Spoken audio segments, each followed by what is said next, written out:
Praveen, why don't you read the three messages before we get into the actual gift of God, if you're okay? Yeah, good, good. Please go ahead. Jai Baba. That Meher Baba ki.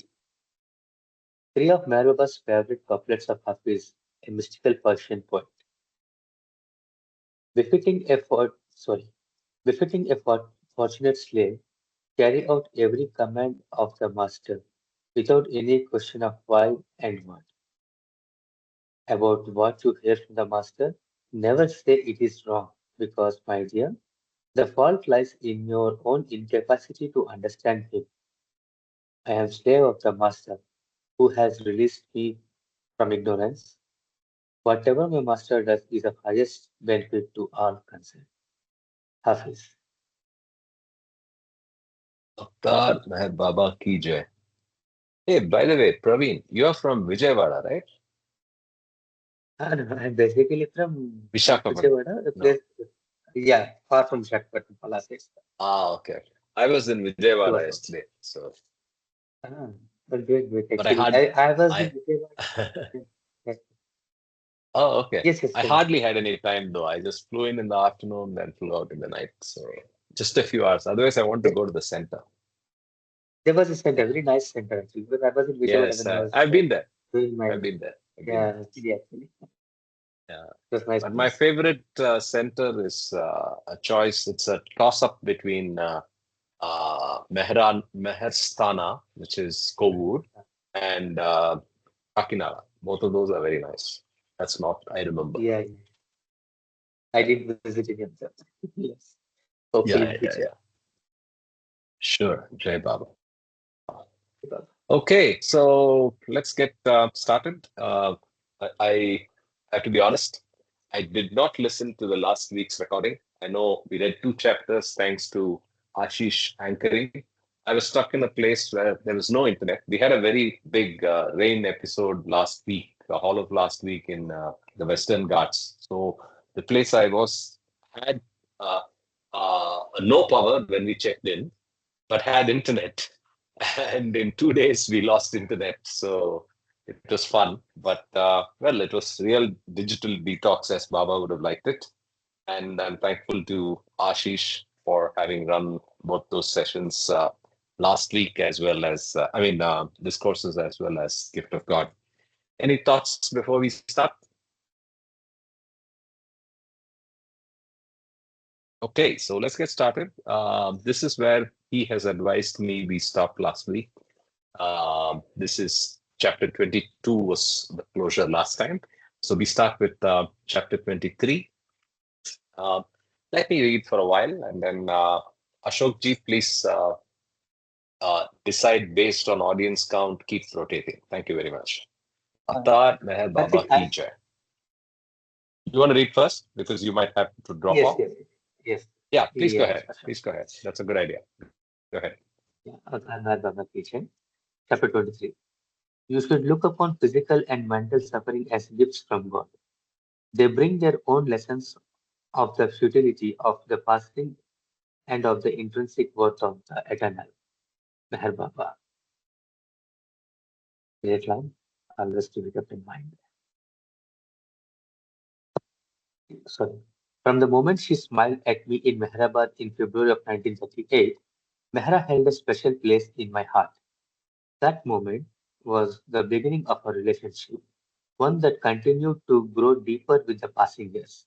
When I first met Mehra, she was extremely quiet, oblivious to everything around her, as she had eyes only for Baba. She was with him nearly all the time, except for periods when he was away, and I remember her weeping when Baba would leave for his mosque work. In those days, Baba was very strict with Mehra, keeping her almost in seclusion, and she was not allowed even to utter a man's name. The woman Mandali, as well as visitors, had orders never to mention a man's name in passing conversation, and at time of his birthday in 1938, Baba had signs posted around Upper Mehrabad reminding all who had been invited of this order. When they were traveling, Baba when they were traveling, Baba would have Mehra wear dark glasses. She would keep her eyes lowered, not looking at anyone. One woman walked in front of her, another behind her, and one on either side, and Baba usually did not allow anyone except Mani to touch her. This earlier phase of Mehra's life in the ashram changed gradually as Baba brought her more into the world. Just before the Bluebird store started in 1938, he relaxed the restrictions he had placed on her, allowing her to read books and see movies in the privacy of the ashram. By the time she and the other woman, I think, by the time she and the other woman Mandali first came to Ashiana in 1947, Baba was permitting Mehra to go out more in public with even fewer restrictions, allowing her to eat in restaurants and see movies in theaters, and she accompanied the other women on special outings. Despite these new freedoms, however, Baba still imposed specific orders regarding Mehra's activities. When we went to a public cinema, for instance, we reserved all the seats in the back row and sat there so that nobody could accidentally touch her. And the social gathering with Baba families that she attended included only women. Mehra Mehra, who had been so quiet in the early days, gradually became more communicative, especially after accompanying Baba in the new life. Although she could never have imagined the role she was to play after Baba dropped his body.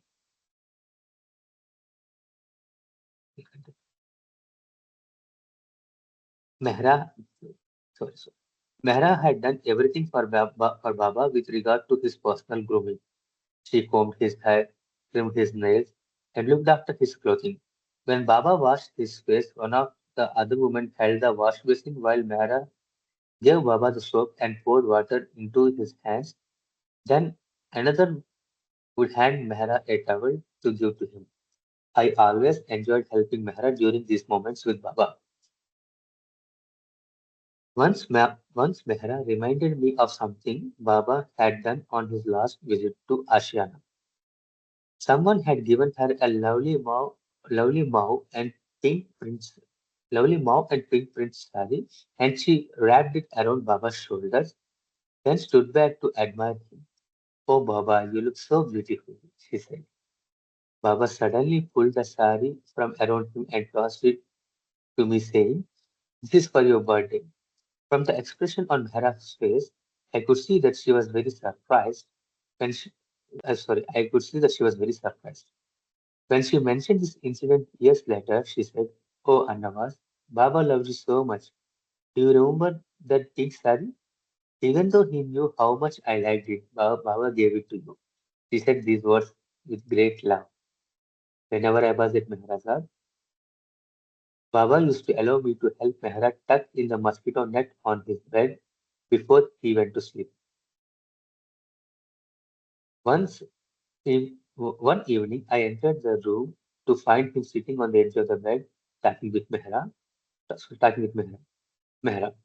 I stood beside her, and Baba looked at me and said, "Mehra is your daughter." He then turned to Mehra and said, "Mehra, listen, you are Anwar's daughter."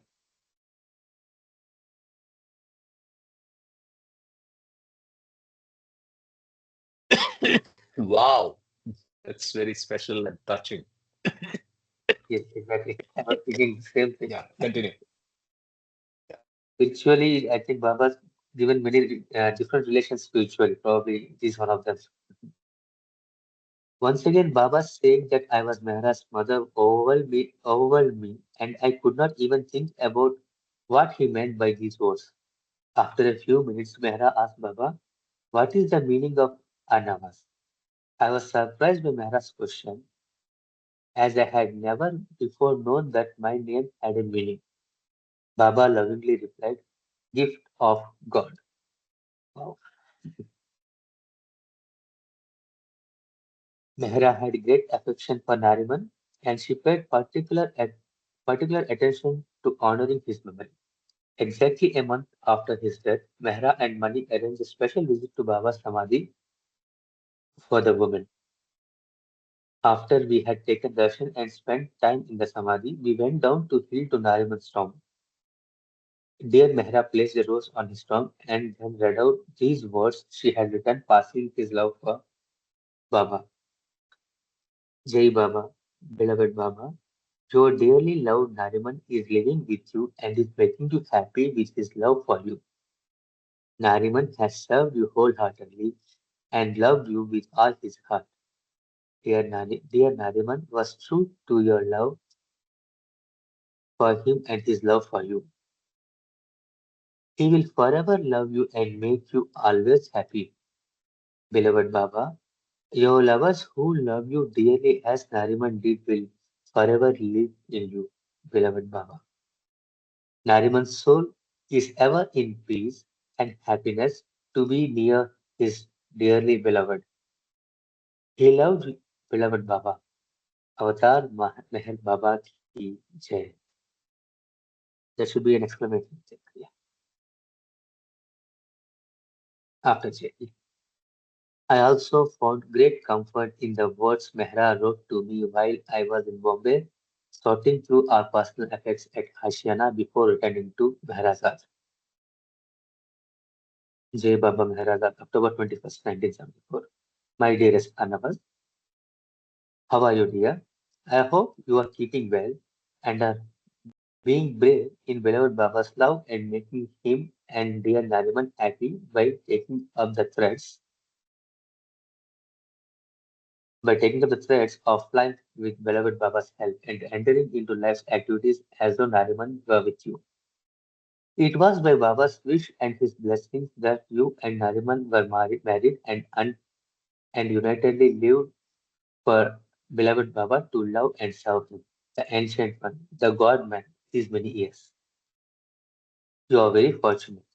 For few couples have had such a chance to be so closely connected with Baba. Now that Baba asks this of you, you must rise to the occasion as you have always done and carry out his wishes both outwardly and inwardly. Beloved Baba, the ocean of bliss and infinite compassion and love, took on for us all so much suffering in his human form. None of his close ones have been untouched by suffering in some way or another. We went to Mehrabad last Sunday to bow down in love at beloved Baba's Samadhi. Later on, at Lower Mehrabad, we laid a jali, flowers stitched together to form a net. Okay, we laid a jali of jasmine flowers at dear Nariman's physical resting place, saying aloud Baba's Jai. And I told the few listeners who were with us that beloved Baba had told Nariman that he was his son and I was Anna's daughter. On Nariman's birthday, according to Zoroastrian calendar, a garland of flowers was offered at beloved Samadhi and one at dear Nariman's grave. Nagar has had more than sufficient rain and all the wells in Lower Mehrabad are filled to high level. I just received your letter which came with your dear love and I am happy to learn how much you are trying to make Baba happy by being brave and not funny. Yes, it is good you keep yourself occupied with Baba's albums and household and other duties. Baba's photo albums and household and other duties. We are happy, dear Rano. We are happy, dear Rano is prolonging her stay in Bombay to be with you. Mani and the others say it is quite all right just now. Their Alu is trying to get a replacement so that she can come and stay with you, and later on, maybe Tevina will come, Alu's cousin. I remember you most often, most especially at breakfast time and our talks together. We are all looking forward to seeing you again. Return home to Maharashtra when you wish and can conveniently come. Dear Annavas, all your sisters send you much love. Also to dear Katie and Rano. My love to you always in beloved Baba's sweet love. Mehra. Beloved Baba is infinite love. His infinite compassion. He came for his love for us. Love him above everything, for he is worthy to be loved. He came to lift his babies out of jail. Those who loved him and love him will live in him forever. I thought about Mehra a great deal while in Bombay, and one night dreamed that she was with me at Ashiana. Gohar and I were in the apartment, and Mehra was on the back veranda. It was late at night, and thinking Mehra must have lost track of time, I went out to call her to go to bed. We stood near the parapet, and remember holding on to the hem of her blouse. There were two buildings around, only trees and very short distance away we could see Hill at Maraza. There were no Touching the buildings. top of, oh sorry, I'm sorry. I will read again from that sentence, from that point. There were no buildings around, only trees, and very short distance away we could see Seclusion Hill at Maraza. Touching the top of the hill was a very large star, 10 times the size of all others. I gazed in awe. Mehra said, Look, Arnawaz, look at the left slope of the hill. But my gaze remained fixed on the shining star. Mehra repeated firmly this time, Why don't you look at the left slope? I immediately shifted my gaze and saw a figure with flowing hair dressed in white sadra. He was carrying an Aladdin shaped lantern, and a flame was perfectly round and very bright.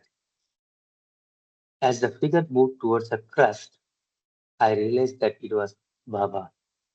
As he walked from the hill through the air towards Mehra and me, Mehra began repeating Avatar Meher Baba ki jai. While I said Baba's name over and over again, Baba continued coming closer until he was about 20 feet from us. I woke up, I woke happy and exuberant as though the experience had really happened.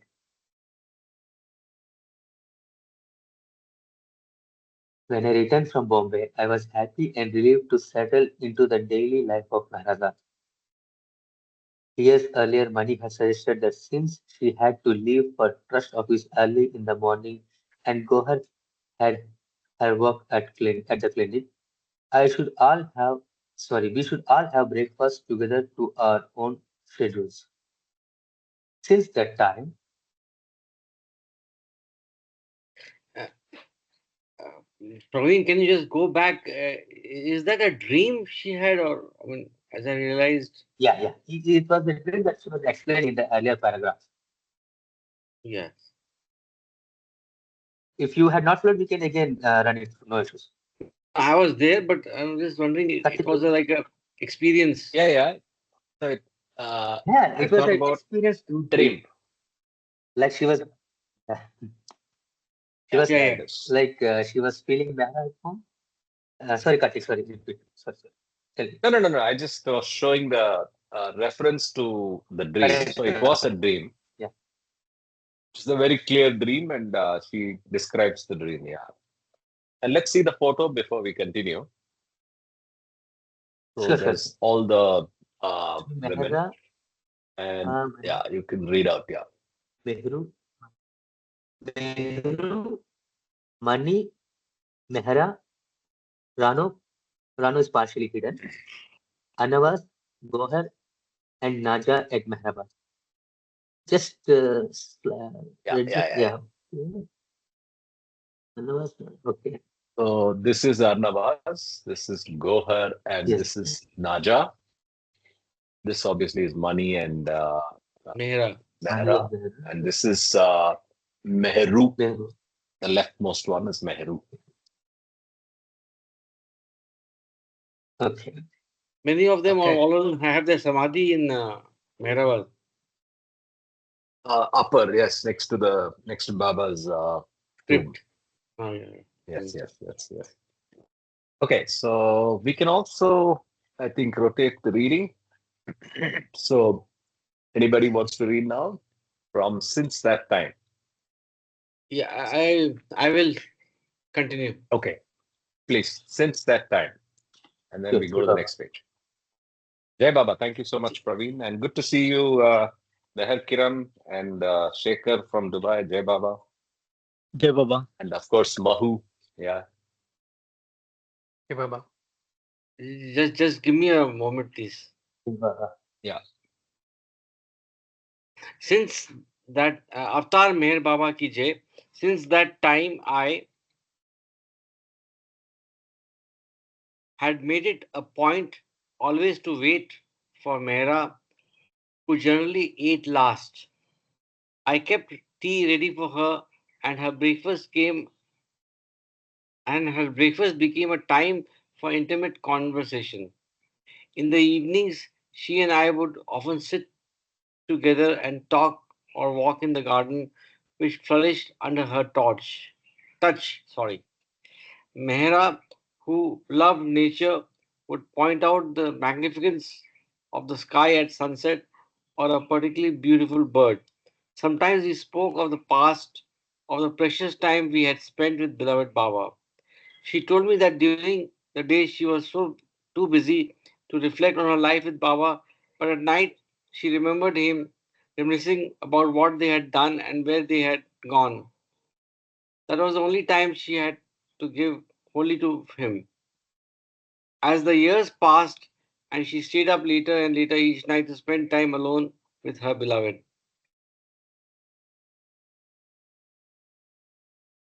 Each every morning and evening we women gathered in Baba's bedroom to recite the prayers with Mehra, and we accompanied her to Baba's Samadhi every fortnight and on special occasions to take Baba's darshan and sing his arti. On 1st August 1983, we were in Mehrabad for arti, and everyone except Goher and me had taken darshan. As I knelt to put my head on the marble, a wasp flew out of the garlands we had just placed on beloved Baba's tomb, stinging me on the forehead. It felt as if I had been stuck with a sharp, thick needle. Not knowing what had happened, I put my hand tightly over the spot to try to stop the pain. It was spreading all around my head. Somehow managing to finish taking darshan. Goher, who had seen the wasp, started treating me as soon as I came out of Samadhi, but I had a very difficult hour before we got back to Mehrazad.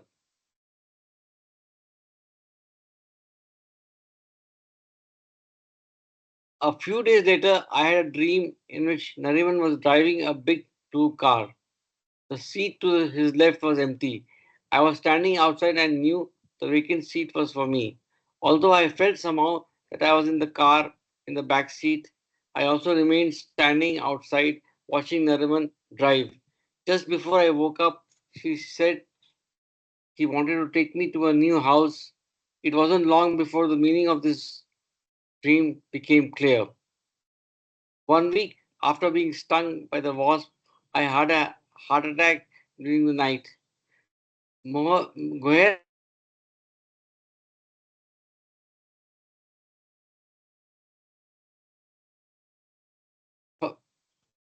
Goher couldn't find my pulse at first, and she thought I was gone. Although the attack turned out to be less serious than it had first appeared. After recovering from the initial trauma, Krishna? I realized that the dream was Baba's way of telling me I would survive. Sorry, somebody say something. Uh, 2 weeks after that, I Sorry, it was began. by mistake. I think somebody wants to say something. Yes. No, no, I was Or saying it was by mistake. You continue, sir. sorry, I can't hear you.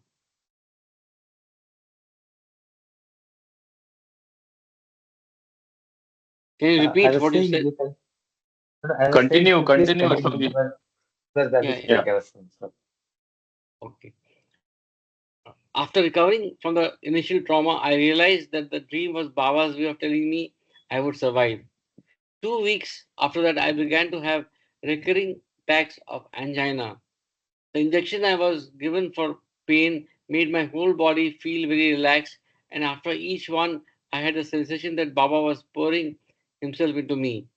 This feeling brought back something Baba said to me in 1959. I am in your entire being. I continued having frequent angina attacks, and each time I was given an injection by Shelly Marich, a young Western resident who was called from Mehrabad to look after me. I would go into ecstasy and feel Baba strongly within me.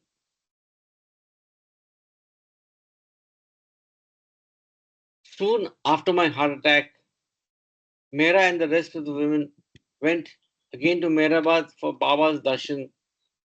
At around noon, while they were in the samadhi, I suddenly felt very sleepy. I closed my eyes, but instead of falling asleep, I became oblivious to my surroundings and had the feeling that I was present in the samadhi. When my lunch arrived about an hour later, I got up to sit on the veranda. The feeling of being in the samadhi was still with me, and while eating, I saw Baba's face in the leaves of the bougainvillea on the wall opposite me. That seemed to be the turning point in my illness, although I was weak for another few days. My energy slowly returned. Throughout the ordeal, Mera visited me daily. We would sit and talk, and she was always very loving, often bringing me something to eat.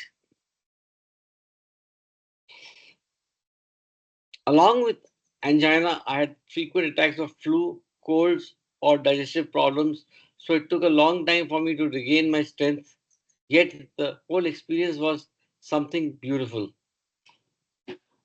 A year before my heart attack, I had dreamed that a group was gathered for Baba's darshan.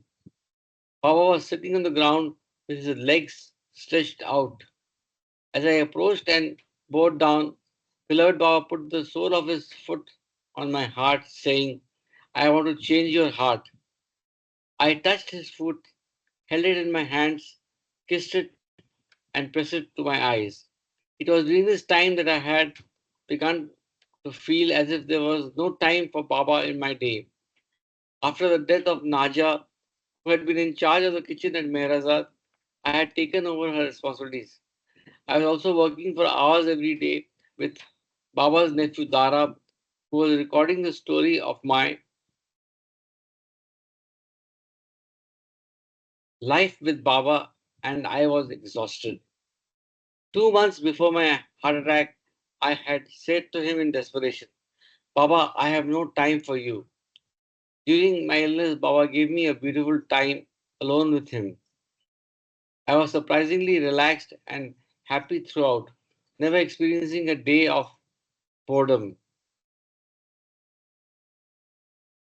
On 18th December, Mehra's birthday, according to the Zoroastrian calendar that day, I went to beloved Baba's bedroom for the first time since my illness to say the prayers with Mehra and give her a Baba card and a present. I was still feeling weak the following Tuesday when I heard Mehra beginning the Aarti in Baba's room. So I stood before a photo of Baba in my room where I had been repeating the prayers in unison with the others during my illness. That day, Mehra stopped in the middle of the Aarti to call me to join them in Baba's room. I was very touched that she did this for me. Mehra's loving attention throughout my illness was a source of great comfort and joy, and I have no words to express the tranquility that being in her presence brought to me. The language of the heart is silent.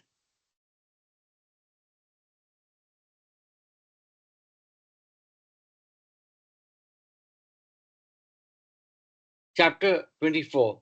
Yeah, I'll rotate the reading as well. We have quite a few people hopefully today to read. So Yes, maybe definitely. 10, Thanks for 15 the. minutes each. Thank you so much, Ashokji. Kiran, are you in a position to read now? Yeah, yes. Yeah. Okay. Mahu and Sanjay ji after this in that order. Yeah. Sure. Yeah. If you're No problem. Jai Baba. Yeah, Bob. Yeah. Real living is dying for God. One must die to one's own self to be able to live in all other selves. One who dies for God lives forever. Meher Baba.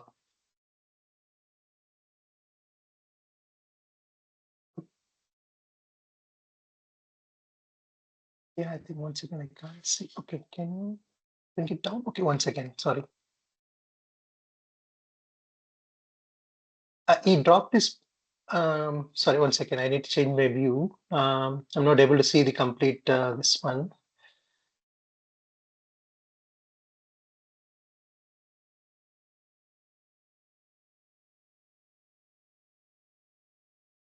Yeah, okay, now it's clear. Okay. When Baba was with us, Mehra was behind the scenes, but after he dropped his body, he brought her into the spotlight. She sat on the veranda of the main house and talked with the groups of Baba lovers who came on pilgrimage to Mehrabad and Mehrazad. In the beginning, she used to feel sad, often crying while talking about Baba, and she was not able to look directly at the men. But as she gained more confidence and her grief diminished, she shone in her role, playing it with charm and grace, and she grew relatively happy as the years passed. She told wonderful stories, and it was a delight to watch her gestures and expressions and hear her laughter as she gave of herself untiringly to those who came from all over the world, filling them with love for Baba. When she talked, expressing Baba's message of truth and love, all listened to her with rapid attention, her presence so compelling that some would not want to leave her side. The little trinkets that she gave as gifts became priceless treasures. Though Mehra was not conscious of the importance of her presence to people, many who came to Meherazad were profoundly affected by her pure, divine love for beloved Baba and her complete focus on him. Just go back to the The day, photograph. We'll just go back. Meanwhile, how many on this call have had physical darshan or met with Mehra? I should be saying met with Mehra. Yeah. Yeah, I have. Okay. That's a photograph of Mehra on the veranda. I think you remember now there's a photograph on the sofa. Yeah. Not a couple of sofas, and I'm sure you recognize the place. Anybody else has spent time with Mehra? I had been to Mehrazad, and I think Mani and others were there at the veranda. But at that time, I didn't know them by names. Okay. And Which year it was, that will decide. Exactly. So she dropped her body in 1989. 2004, right? 89. Oh, 1989. Okay. oh, Yeah, then, yeah. then no, it's after that. It's in 2003, 4. Yeah. Yeah. Okay. Then you would have seen the Eruch probably. I think 2004 was Eruch. I think. I don't know. I may be wrong. I don't know also. But then I met a few ladies who were sitting on the veranda in Mehrazad. Okay. Sure. Let's continue.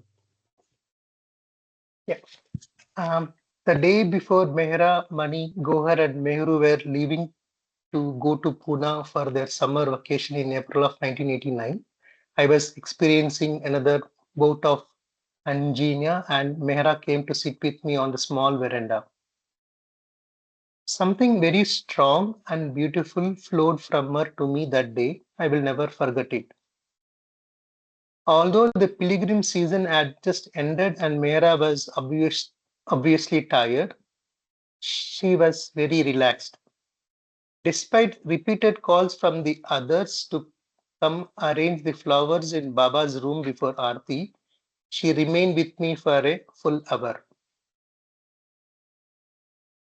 The women spent a restful 3 weeks in Pune, enjoying their normal range of activities, watching videos, talking walks in the old gardens where they used to go with Baba, visiting the Guru Prasad Memorial and the Perfect Master Babajan's tomb, and spending time with Baba's family and friends. When they returned to Meherazad at the end of April, however, I was shocked to see dear Mehra's condition.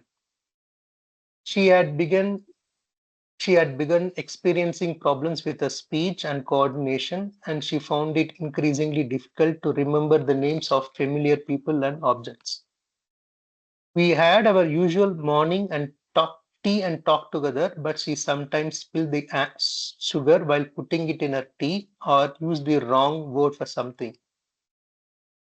Whenever I could not understand what she meant, I would just take Baba's name and answer anything that came to my mind in response to her confused speech.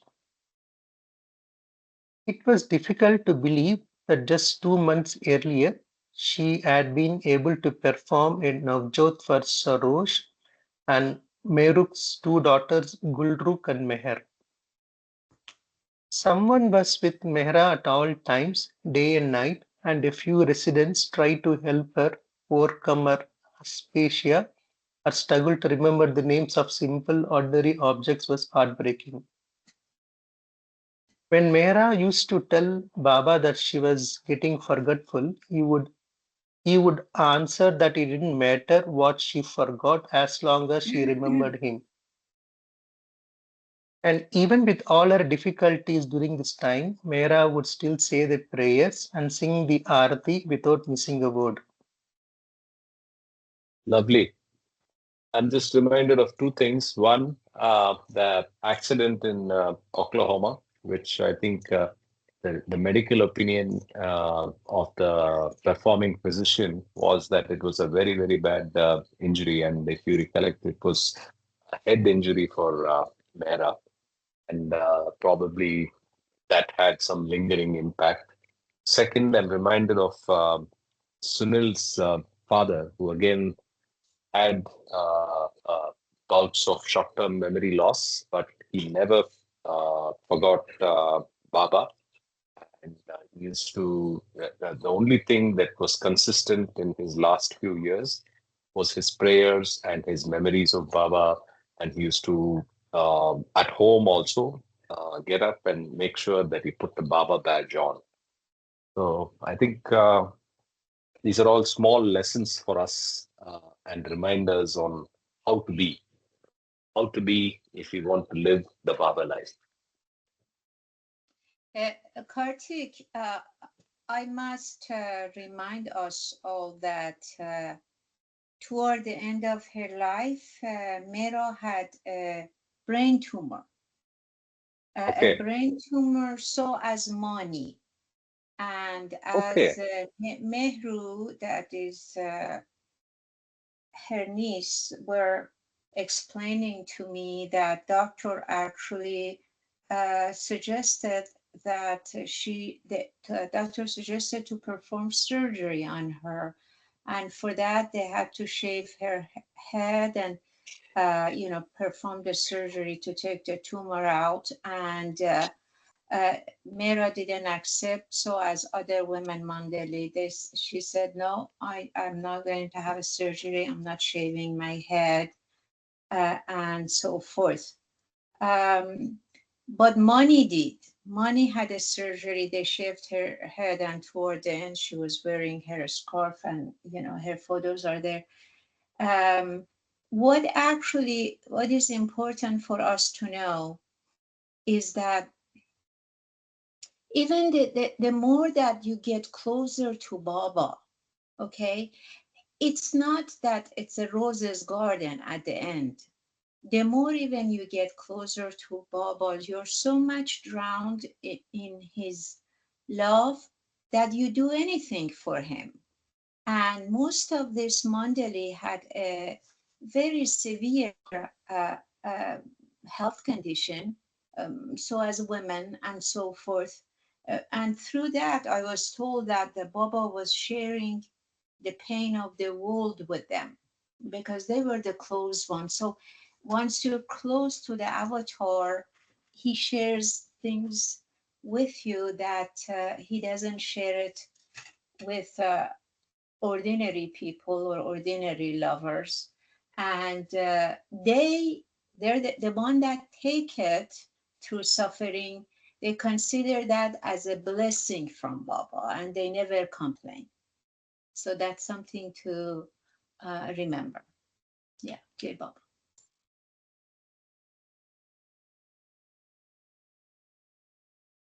Thank you for that account and comment. Yes, Baba, I mean, we can expect very different things.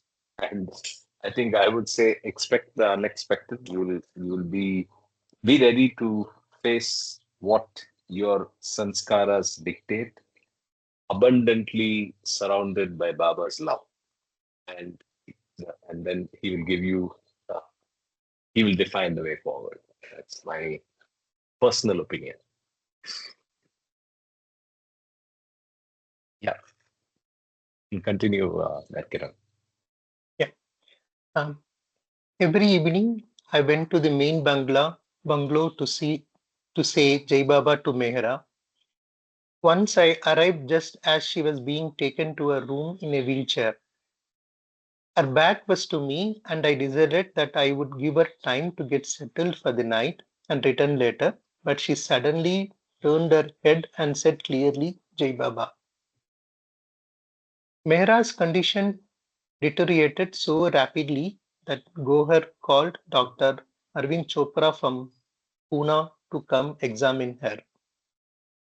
He thought it best that she gave a CT scan. So on Sunday, 14th May, she was taken to Pune. Mehra calmly accepted the situation as though Baba had drawn a veil over her consciousness so that she was not wholly aware of what was happening. The CT scan revealed a large, inoperable brain tumor. Ordinarily, a biopsy might have been indicated, but Gohar, not wanting Mehra to have to endure unnecessary pain just for the sake of a complete diagnosis, said, leave her to Baba. Dr. Chopra agreed, and Mehra was brought back to Meher Azad the same day. On Monday afternoon, I awoke from a nap, having dreamed of her. In the dream, I was in a very big room. In the far right hand corner, dear Mehra was asleep on a bed, and in the opposite corner, I saw two beds joined together with rose pink transparent curtains draped all around them from top to bottom. The wind was moving the curtains gently in waves. When I saw all of this, I exclaimed, Oh, Mehra is all alone and no one is there to look after her, to keep watch on the saline drip bottle. But there was no saline bottle, and dear Mehra was absolutely still, as though she was no longer in her body. I woke up still feeling the shock of seeing her like that. It was as though I had not really been asleep. Because of the seriousness of her condition, Dr. Arvind Chopra came again from Pune to see Mehra. On Tuesday morning, she greeted him cheerfully when he arrived, but at the same evening she closed her eyes and we would not get her to open them. Her right hand and arm became so swollen due to the many bottles of saline drip and IV injections she was given that her three glass bangles and one gold one had been broken off with a nail cutter. It was obvious that she would not be with us much longer, and although we all felt tremendous pain as we waited for the inevitable to happen, we left everything in Baba's hands gratefully. That she did not appear to be suffering. I felt somehow that she was no longer in this world, that she was somewhere between it and the next. Our last week with Mehra had a dreamlike quality to it, and Baba gave us the strength and courage to keep going.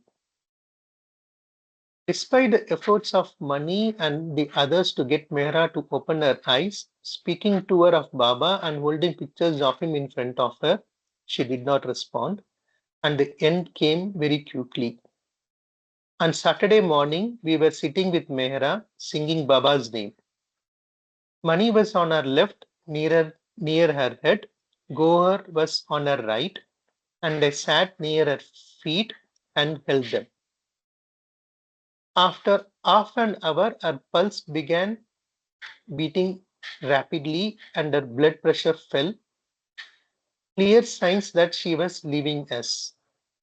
The men Mandali were called and they stood quietly in the room. At 9:15, Mehra suddenly opened her eyes, and from the look in them, we all knew that she was gazing on the glory of beloved Baba. Baba had left her with us for 20 years after he dropped his body, and despite our sorrow, we tried to feel happy that Baba and Mehra were now at last united. Mani and Gohar washed dear Mehra's body, dressing her in a pink skirt and flowered blouse and wrapping in a pink chiffon scarf around her head. In the evening, she was taken first to Baba's bedroom and then to Mandali Hall, where an all-night vigil was held with singing and remaining singing. Mehra had a subtle smile on her face, radiant and serene, so sublime that no artist could ever have captured it. She looked astonishingly young and beautiful, very much the way she had looked when I first met her. As I was leaving Mandali Hall that night, I happened to look up at the moon peeking through the clouds. Stopped by its beauty, I felt a kind of expectation as though I might see beloved Baba's face, so I was searching. But instead, I saw in a timeless moment the sorry, how do we spell it? But instead, I saw in a serene. Serene. Yeah, but in Yeah. serene. Okay, but instead, I saw in a timeless moment the serene, lovely face of dear Mehra, gazing down on the garden like the Madonna. Following morning, she was taken to Mehrabad and her body was lowered into the grave just outside Baba's Samadhi to remain eternally by the side of her beloved. Mehra's special position was clear to all of us most intimate lovers from the very beginning. Baba told us, I have affection for everyone and everything. I love you for all yourselves. But I love Mehra for myself. She's my beloved. She's my very breath, without which I cannot live. He kept her pure, and because of her unblemished purity, she was childlike and innocent. He said, Mehra is illuminated, but she is veiled, so she sees everything from the human level. Mehra played the role of Baba's Maya, perfection of creation. Mahamaya. Sorry, Mahamaya, perfection of creation. She represented his creation, his Maya. She was to Baba what Sita was to Ram, Radha to Krishna, Mary to Jesus. Mehra was the one We'll just take a pause here. Yeah.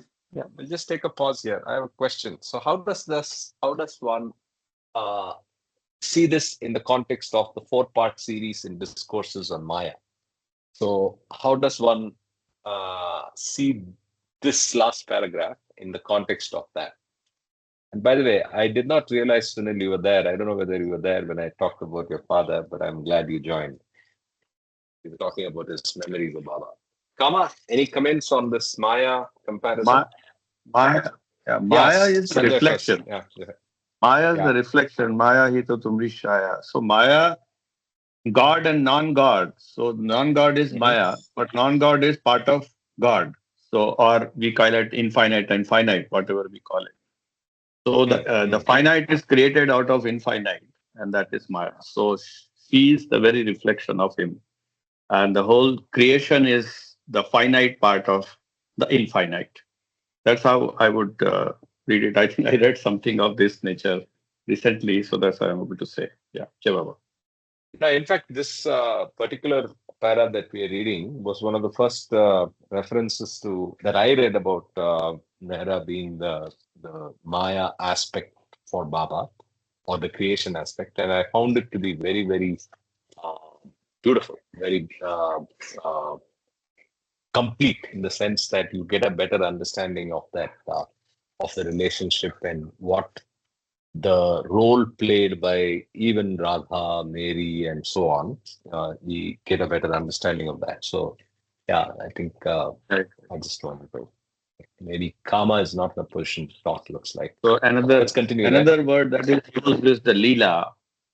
I think Leela, in yes. in the latest law there is a very good article on Leela. Yeah. So Oh, Leela is part of the action. The the commotion of the the play, the finite world. divine Yeah, the play, play. yeah, the The divine play. Yeah. play that Yeah. It's I mean, it, divine, correct. that word gives the idea of its dynamism and ever changing nature. The Leela gives Right. that connotation. It's not just a creation of a Yes. finite, it is very dynamic and acting, and there are laws which are Eternally in governing action. nothing Yeah. eternally in action. Jeva. Jai I Okay, Baba, have a super. comment to Yeah, make, Karthik, in regard to Sure. this. So, Mera, as Baba chose her to be his counter partner, had the most crucial role. And she actually played this role in this Advent. Uh, so she actually represented all the opposite attributes of God. That's how it is explained. In creation and its causes, it says, how the opposites are Correct. formed and get the energy going. So here's God, here's the opposite of God, and for every attribute of God, she represented the opposite attribute of God. That's why it is called Mehera Mahamaya. This term of Mehera Mahamaya is what Upasni Maharaj gave her in 1924 to begin with, because she and her mother first were going to Upasni Maharaj's ashram in Sakuri. So it is called Upasni Maharaj called her the consort of the avatar. And through her role, uh, she was her role that she played was necessary to keep the Maya in existence. So Baba said her role is so crucial that without her, the whole universe could be destroyed within a fraction of a second. So Wow. this presence that, for example, Mary Magdalene during the Jesus, or Sita, and Radha. all that that they all play in each Advent is very essential. Yeah. So Avatar needs them, and they need Avatar. Avatar needs their presence in his Advent. So he's relying on their work without them knowing. It's very complicated. We cannot really understand it, as Baba said, but that's how it is explained. Yeah. so Jai Baba, Karthik, I have a question. Yeah, go ahead. When we're reading this Circles of the Avatar, There are Yeah. supposed to be 14 people and Correct. two. Correct. So we can consider that Mehra was amongst the inner circle or the innermost circle, or because in the circles of Avatar there are 14 and there are generally 12 men and 2 women or something like that. Is it part of that or? Actually, very good question. I don't think it's part of the wedding cake. But all of what Mehru said is absolutely relevant in the sense that there is a very important role that the countervailing force. So there is one, on the one hand, divine force, which is infinite. On the other hand, you have the force which is countervailing, which is the one that gives the divine force its expression, right? Is the force of Mahamaya, she says. So I don't know if that answers your question, but I saw Kama also wanting to say something. So can we Yeah, quickly just have before that, Kama? I have one more observation. That is that Maya is the shadow. So that way, Mehra is the shadow of beloved Baba. Absolutely. The Yeah, Jai universe, Baba. the universe Jai is Baba, shadow this of is, God. what I want to say Never to is break. that, Yeah, maybe Kama what, and then Mahu. I think I heard both voices. Kama, start again. yeah. So my understanding is very simple, Yes, all these, when you go into the intricacies of, what is the role of Mehra and all that, it's very difficult to get into all these intricacies. I think the basic point out is in discourses, there are 4 chapters on God and Maya. I think it clearly analyzes, what is Maya. Wherever there is God, the shadow of God is That Maya. is Maya. So the shadow of reality, yes. So to play this divine game, scientists understand that all of us human beings, as well as all the different species, from the subatomic particles right up to the human form, we are all God in different states. God in plants, God in animals, and so on. Like as Baba says in God Speaks, God in man's state. So what we are dealing out here is that yes, Mehra has played a role. Only Baba can explain exactly, but I think that the chapter on significance of male and female incarnations is a clear indicator that as a drop soul, you have to take both roles, male and female, and you have to experience the attributes to get over duality. Because this whole divine game, as I say, is game of duality to get over duality, and this is happening only in the waking state. So, what is the idea of reading all this literature about books on Baba and books by Baba? The whole point is trying to know our real self. Absolutely. Because Yeah, we but know from reading I know discourses that Maya it is was not illusion. Maya is the an creator of indulgent illusion. question. Okay, the grand Maya, the Mahamaya is the grand illusion, right? So that is the Sanskrit word for Mahamaya. Maha means great, right? And so Sure. I think that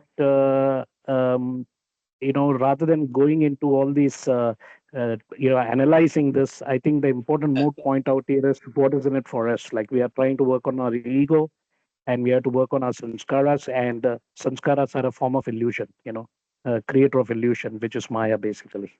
Hey Baba. Very well said. I think I agree with you. It was an indulgent question, I admit, and I think you nailed it. The 4 chapters are important, and all we need to worry about is how does it impact you and me, right? And then focus on that. Yeah. Thank you so much. By the way, I had Mahu. Yeah. Go ahead. Yeah. Go ahead. Yeah. What is important about this explanation to know, and I didn't know about it. Mera Arjani, that is actually, she died. She's the one who opened this conversation and told us about this. Uh, when people come to Baba and they're new to Baba and they see his picture with Mera, there are intimate pictures there. And, Baba says he's my every breath. Without him, I cannot even live, and so forth. So, with their limited mind, people start judging. In fact, there are stories that Baba read people's mind. This Hindu woman came and thought that Baba was going to room at night with Mera, da da da da da, which Baba confronted her the next morning. So when there is a doubt in their mind and maybe misconception and so forth, because it's the monkey mind, comes and bites you and you have all kind of thoughts, it is important for us to know who Mehera was and what was the role she played in this creation. Yeah. So that when I got to know about it, I was really happy. Says, oh, okay, good, good. Now I can explain to people, like that. Anyway, I thought I'd share that. Yeah, very, very correct. In fact, you said all the things that maybe many of us have been through. I have been through. So, as you rightly said, it's a good way of being able to explain. And quite a few of the curious that come to Baba or are introduced to Baba by me, some of them pop the question, and not all of them, but some of them, and we have to give the right answer befitting the special relationship that existed. So yes. On that note, we can also rotate the reading if you're okay, Meher Kiran. Yeah. Hey, Baba. Okay. Yeah, thank you so much for reading. And Mahu, you can continue from Mehra was the chosen. Yeah, if you're okay. Yes, I'm okay. Thank you. Thank you. Mehera was the one chosen to be the beloved of the God-man, Meher Baba, ordained to be the most blessed one in the whole universe. Her loving attention to detail reflected her desire to please Baba in every way, to create beauty around him, to make him comfortable, to see to his every need. She played her role perfectly, helping Baba, giving him relief, and sustaining him in his universal work. Baba said, Mehera loves me as I should be loved. Mehera's name will remain immortally linked with Avatar Meher Baba's, and songs of praise will be sung to her for thousands of years to come. Baba said time after time, if you please Mera, you please me. We can please Mera by asking her to help us love Baba as he should be loved and remembered, the words of her last public message given in July of 1988. Okay, so roll it up, please. Yeah. When each of you tries 100% to do as Baba wants, he is surely near you, helping you. To do so is often not easy, but with Baba's help, it is not impossible. Beloved Avatar Meher Baba's advent on earth as man is to help us on our spiritual journey. Know that he does help and guide us on the path to the goal, which is to himself, and by offering us his domain to hold. Beloved Baba is making the journey so much easier for us. So hold fast to Meher's daman with both hands and love him more and more. This is Mehra's message.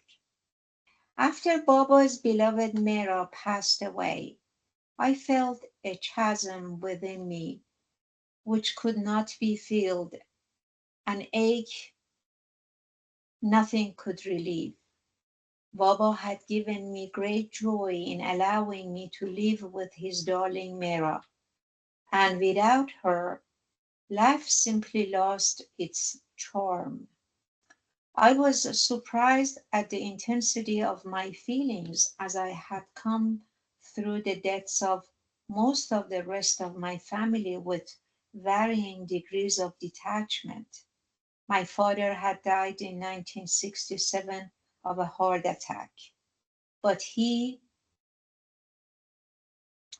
had lived a good long life, and while I missed him, I was resigned to his absence. Then in 1980, my brother Dora, who was only 48, had a heart attack, and I momentarily forgot myself.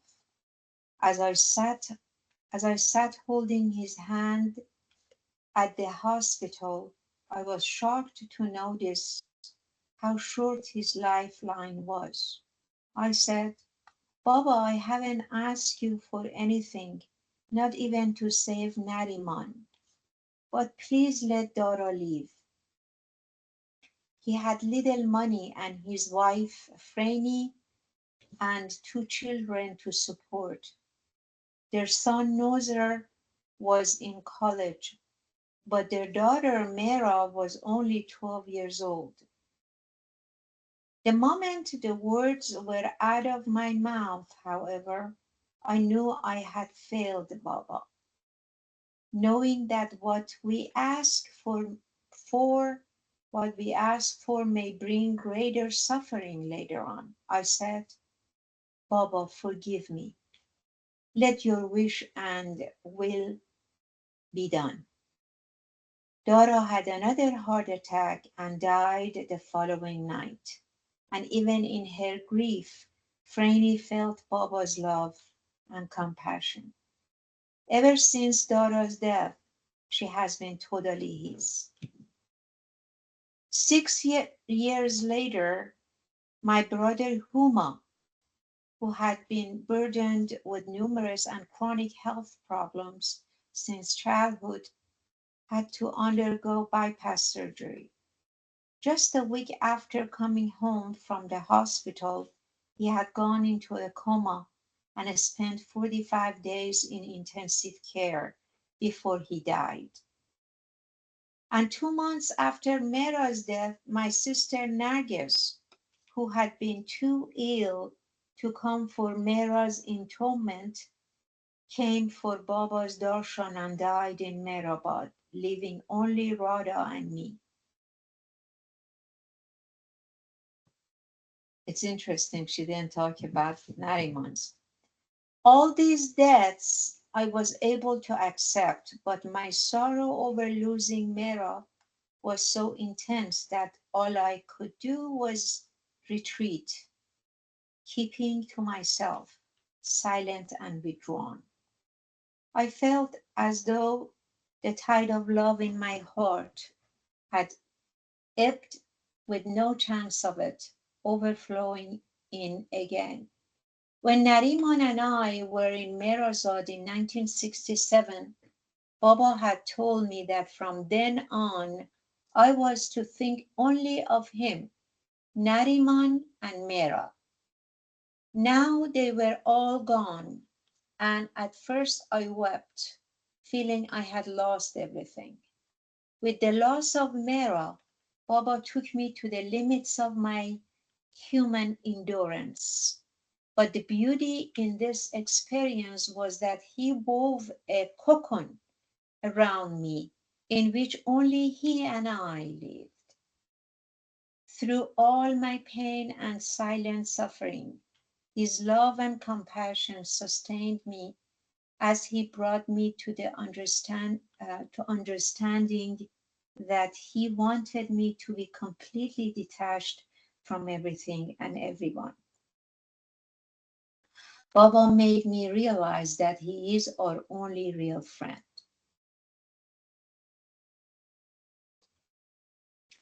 He is the only one who truly understands every heart, and he helped and guided me to do what he wanted. Eventually, I felt free of attachments, free to live only for him. Almost exactly 2 years after Mira was reunited with Baba, I had a dream expressing this freedom. I was standing on a road and I saw someone pointing at me and saying, "You have committed a murder." Very calmly, I said, "No, I have not." My accuser said, "Yes, you have, you have. There is proof." The scene changed and I was sitting in the witness box of a courtroom. The judge declared, "You have committed a murder." Unaffected and poised, I replied, "No, I have not committed a murder." The judge argued, "You have. Your fingerprints are on the gun." I smiled and said, "I don't even know how to use a gun." The judge answered, "There is proof and you are sentenced to the electric chair." The scene changed again and I was made to sit in the electric chair. 3 executioners stood in front of me, ready for the order to switch on the current. Then, although I was still sitting in the electric chair, I realized that I could see what was happening behind me. Suddenly, beloved Baba appeared, dressed in the white sadra, his hair flowing. To his right was gentle Lord Jesus, a maroon shawl over his shoulder. Both of them stood 12 feet tall, and the room was surcharged with the majesty of their presence. The 3 executioners were so shocked that they raced out of the room, shouting loudly, "It's a miracle! It's a miracle! She's innocent." I was half conscious, dazed by the unearthly beauty of beloved Baba and Jesus. 2 men helped me gently from the electric chair and led me out of the room and into an open passage to take me to a car that was waiting for me. At the end of the passage was a gate with a crowd of people gathered outside of it. As I walked freely toward the gate, I repeatedly said, "Please see that nobody touches my feet. It is Baba's order not to allow anyone to pay homage to another by touching the feet." I woke up with a feeling of weightlessness and ecstasy, holding on to the bed. This dream seemed to represent the culmination of my life, with all the residue of my attachments taken away. As I look back at the varied experiences I have been through in my relationship with beloved Baba, I realize how he freed me by giving me the courage and strength necessary to live a normal life in the world, up in the world, gradually helping me to understand the true meaning of renunciation, which takes place within. When I first met Baba, I was a young girl, completely wrapped up in a world of school and family. Over the years, he brought me to a state of detachment that keeps me poised, trusting in him completely, no matter how painful or frightening the circumstances, knowing he will take care of everything. The time came to let go of Ashiana, which I had maintained all these years because it held such beautiful memories of the time Nariman and I spent there with beloved Baba and Mera.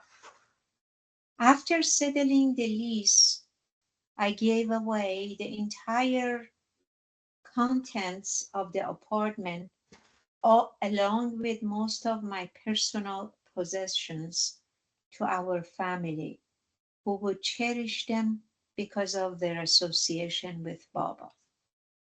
This was the third stage of the vision that Baba had given me before Nariman and I were married, the life of renunciation that he had promised me after I had played out my role for him in the world.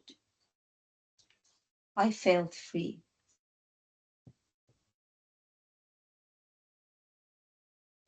Okay. Jay Baba, I would like to make a comment here. What I understood Sure. from this last couple of paragraphs that Meru read is very interesting. One is it keeps going back to the gift of love.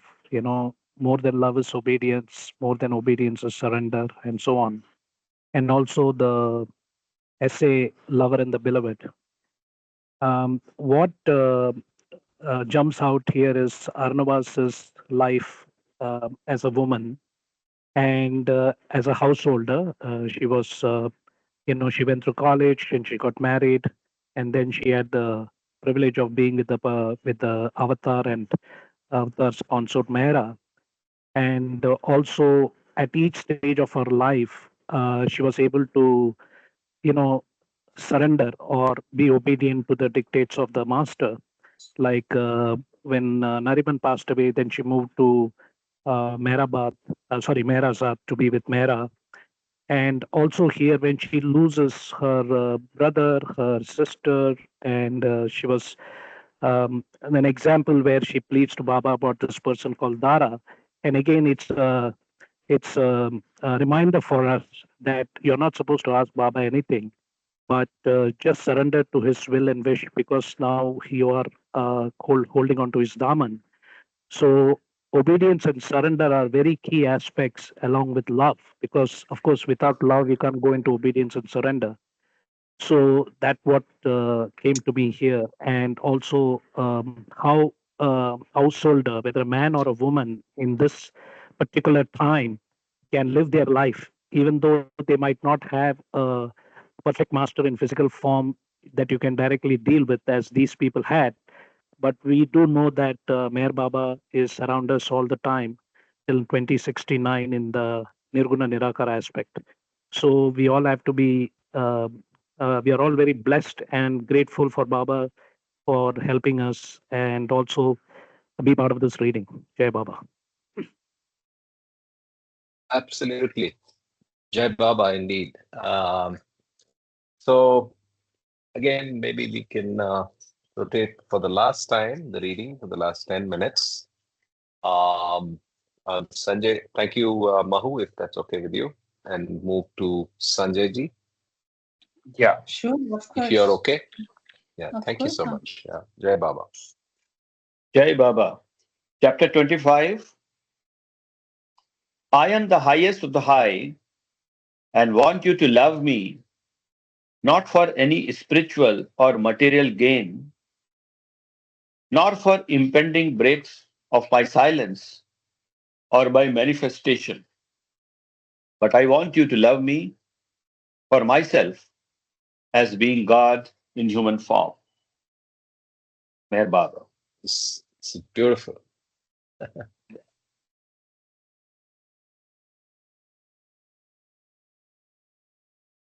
During the span of his physical presence on earth, those close to God man struggled to obey him with total surrender under all circumstances. Each one of us was expected to carry out the duties assigned by beloved Baba diligently and carefully without missing any detail, however insignificant it might seem. Baba gave us responsibilities according to the capacity of each person. Whether one was educated or uneducated, lived in the ashram or in the world, did not matter in the least. We all had our own roles to play, ordained by God. After beloved Baba dropped his body, we had to continue to carry out our duties without his physical direction and loving company. As Baba's lovers began coming from every corner of the world for darshan at his samadhi. We met many who felt Baba's love but had not seen him in his physical form, and they wanted to know about him as God man. We were all called upon to give our time and energy to relating our experiences with Baba, explaining how he had worked with us in minute detail, and showing how his love and compassion had sustained us through intense suffering. In this way, we still continue to share Baba's message of love and truth. These new lovers helped me to overcome the shock and pain of losing Baba's physical presence. It was very difficult talking to them in the beginning. I felt so empty. Nothing would come out of me. I wondered how I could have spent my whole life with my beloved God and now be unable to think of anything to say.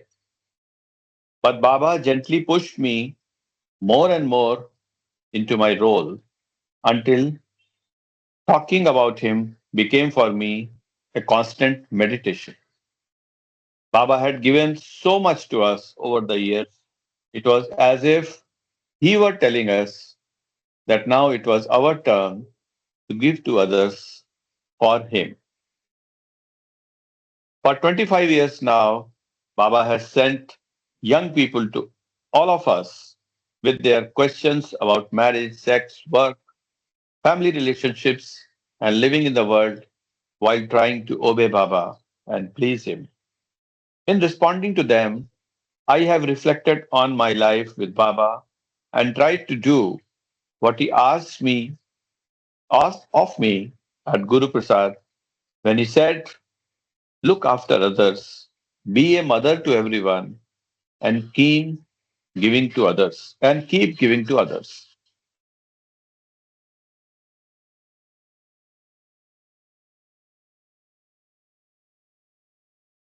Yeah, where I was. Yeah, okay. I knew that it was his wish that I give to others the love and understanding which he had given me throughout my life. Like a mother, I could pass on my understanding of how to serve God through loving and serving others. Those with whom I spoke could then hand down his understanding to their own children. I could see that all the major lessons Baba had taken me through contained messages for those who came to me. Obedience and faith had been the essential beginning for me, and then love had come. But these young ones came with love, and now they had to learn obedience and surrender. So beautiful. Year after year, I have witnessed the suffering of Baba's dear young ones as they discuss with me the many painful situations they struggle with. I can, from my own experience, encourage them to hold tight to Baba, assuring them that their pain is not the result of their having failed to obey Baba, but that it is a necessary part of growing closer to Him. Baba said of pain, it is my grace, it is my real mercy which descends on a very, very select few. These are my friends. These are my lovers to whom I give the gift of sorrow and distress. It is a gift much greater than gold of incalculable value and not given to all. This gift is only for my beloved children. Remember that I love most those whose hearts I pierce and those their hearts are wounded stay with me. Just a minute. Jay Baba, I just want to interrupt here. Sorry for that. But this last paragraph that Sanjay ji just read actually happened to me when my mother was going through final stage of esophagus cancer in 2015 after Amartiti. So she was diagnosed on February 8th and she dropped her body May 17th of 2015. And a month before that, because I was in Chennai, I mentioned this earlier in many of our discussions that the Iyengar family, whom I know, Sampath Iyengar's family. So his grandson, his name is Mehernath, who was my father's age, and he came to meet my mom, and they spoke in Tamil. And when he left, he gave me a page, one page on both sides about suffering. And what you just read was part of it. And after I read it, I just looked at Baba's picture and my mom and I said, you know what? I will leave it to Baba. I don't have to worry about anything. And later, 6 months later, I was thinking about it. And I realized that, it was a form of surrender that I had actually experienced what this real surrender is. I had just done it spontaneously by reading that. But this last this thing that you just read made a big impact on me in a very exponential basis. Jai Baba. Thanks for sharing. Mehernath was a special soul, and I know you recounted this earlier, but thanks for sharing. Yeah.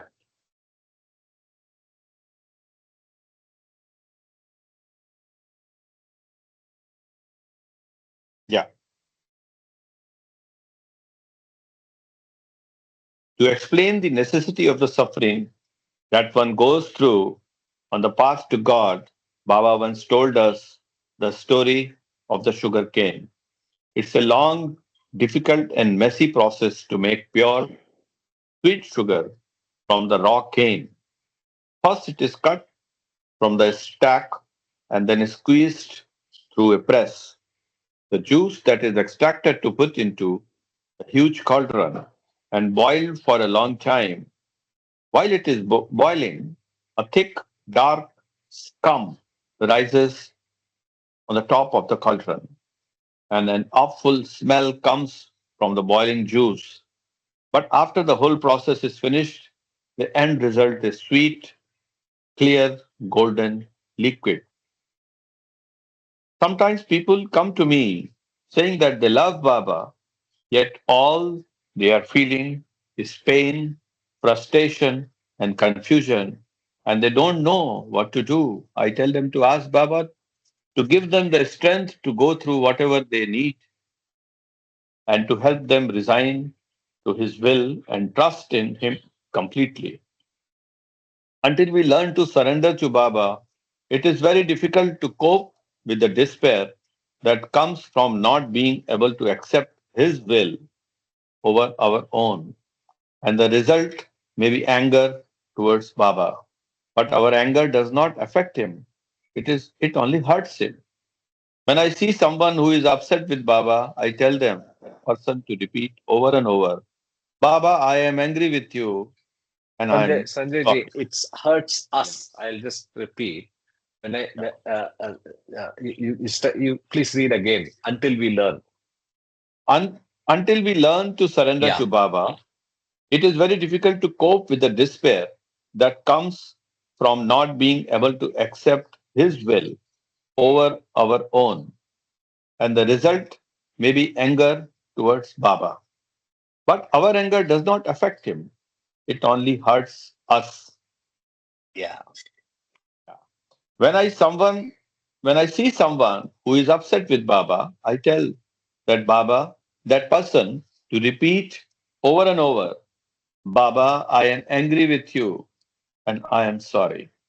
Please forgive me and help me to resign to your wish and will, even if some does not really mean that words at all. At first, repeating them will gradually help the anger to go. Other people have come to me angry without the actions of another person. And I have reminded them of what Baba told us. Don't waste your life in judging others. One day, when some of the Mandali and I was sitting with him at Ashiana, Ram,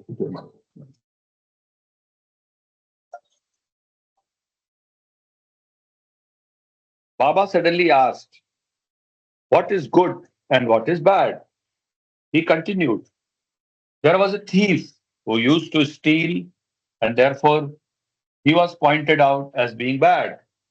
One day the thief went to a house to rob it, but there he found a woman in great pain, just about to give birth to a child. She was all alone.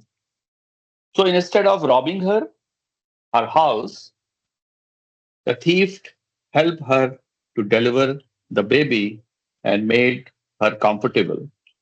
Then he went out to steal food and clothing for the woman. He stayed with her until he knew she was all right. He then went on his way and continued to steal from others. Baba paused to give us a, an inquiring look and then said, well, now what do you think about this man? Is he bad or is he good? You could call him bad because he's a thief. But then he did a good turn and you could call him good. Meaning very well.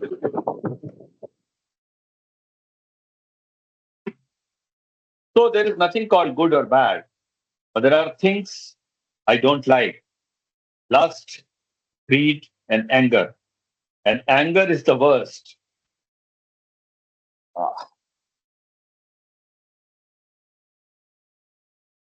Living the life Baba had ordained for us, for each of us, means learning to carry out our responsibilities selflessly. We must learn to live in the world but not be of it. All that matters is total dedication to God. Baba said, be happy in whatever situation you find yourself in because it is I who have placed you there. He wants us to face, accept, and deal with whatever circumstances we encounter. What he asks of us is not easy, but he encourages us, saying, do what you have to do, try your best, and leave the results to me. When we are able to leave the results to Baba, we are beginning to develop detachment. Baba slowly brings about this detachment through our experiences. While we are doing all that has to be done in life, what we need to do is to keep seeking to please Him. Baba said, let me wish, let my wish and will be done in everything. Detachment comes through pain, grief, anguish, frustration, and rejection. As these experiences gradually break down the strong ties of Maya.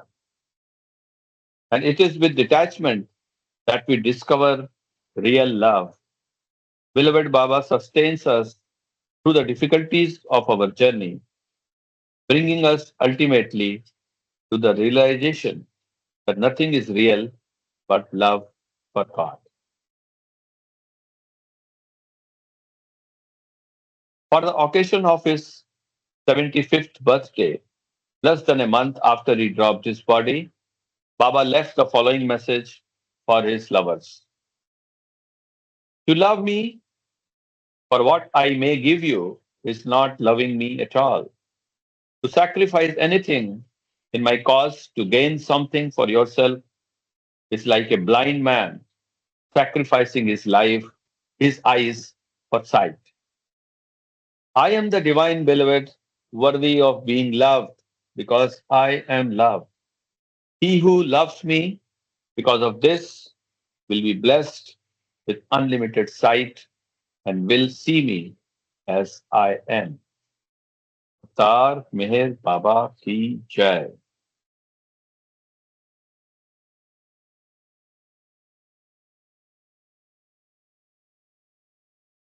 Oh.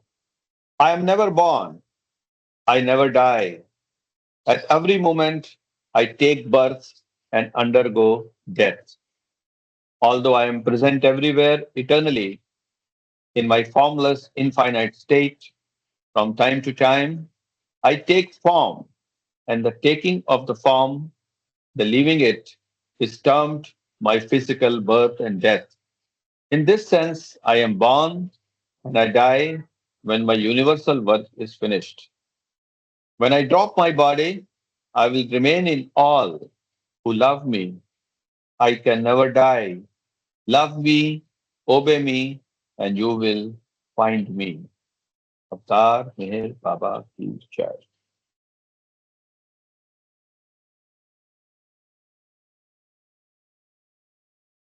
Lovely. Should With I that, read? we come to the end of the book. It's just a page of 2 pages of acknowledgements. Just stretch and let's Okay. finish it off. Yeah, Yeah. please. Or I It can is read it built. if you want. So that, Yeah, yeah. Yeah, yeah. Go ahead. Go ahead. yeah. So thank you. Thank you for reading and thanks for. I'll just finish the acknowledgements quickly and we'll wrap up. Acknowledgements. It is beloved Baba's love and compassion which gave me his dear ones, Deborah Mann Smith and Nancy Wall, to help me with gift of God. They lovingly devoted their time and worked diligently and tirelessly with me both here in Mehrazad and from the USA to help me organize my memoirs, the beloved Baba signed letters, and those of his beloved Mehra. After assisting me in writing the manuscript, they completed the arduous task of editing and re-editing for final publication. Their personal contributions were invaluable, and their dedication to keeping the focus on beloved Baba allowed the essence of his love to shine through each chapter. I wish to acknowledge with gratitude the following people who also made important contributions to the publication of this book. To Dara Irani, Baba's nephew, who over several months in 1982 spent patient hours with me recording my story on audio tapes which served as the foundation for this book. To Evie Lindman, who had these tapes transcribed in the United States and then later spent weeks working with me in India, editing and retyping these transcriptions and inserting additional stories. To Meheruk Mistry, my niece, who over several months of working with me retyped the entire manuscript, making corrections and additions where necessary. To Sherla and Jerry Edwards, who entered the manuscript on computer. To Cheryl and Rick Chapman, who contributed their time and numerous archival supplies over many years to preserve the articles, documents, and precious signed letters of beloved Baba and his beloved Mehra, which are an integral part of my book. To Daniel Sparks, who assisted Deborah and Nancy with editing and proofreading, to Lawrence Writer and Milan Studios for photographs, to Zareen Mawalwala, who gave me her valuable time to make the final corrections on the manuscript, to Shelley Marich, who offered editorial assistance and, most importantly, has lovingly looked after my health for many years. To Paul Komad for his continued love and support, to Nausharwan Ansar for his long-term friendship and dedicated work in bringing material about Meher Baba into print. Most of all, I wish to express my unbounded gratitude to beloved Meher Baba, whose unfailing love is the only real gift of God. Arnawaz N Dadachanji. Beautiful book, and that with that we come to the end of this beautiful reading. I hope all of you enjoyed it as much as I did. And let's connect Jay Baba, tomorrow. just a comment. Sure. The last line that Sanjay read Mhm. was very key. Love me, obey me, and you will find me. You will find me. So I think this is again a reminder to all of us. It's not about love. It is love, obedience, surrender, sacrifice.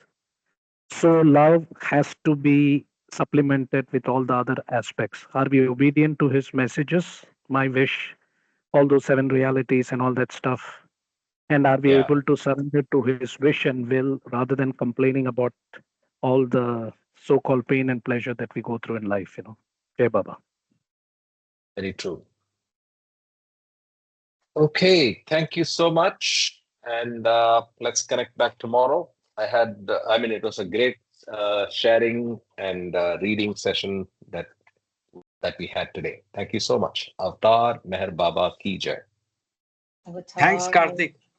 Avatar. Thank you so Thank you, much. Karthik. Thank you, Jai everyone. Baba. Thank you. Baba. Bye-bye. Bye-bye. Beautiful. Read this book. Bye. Jai Baba.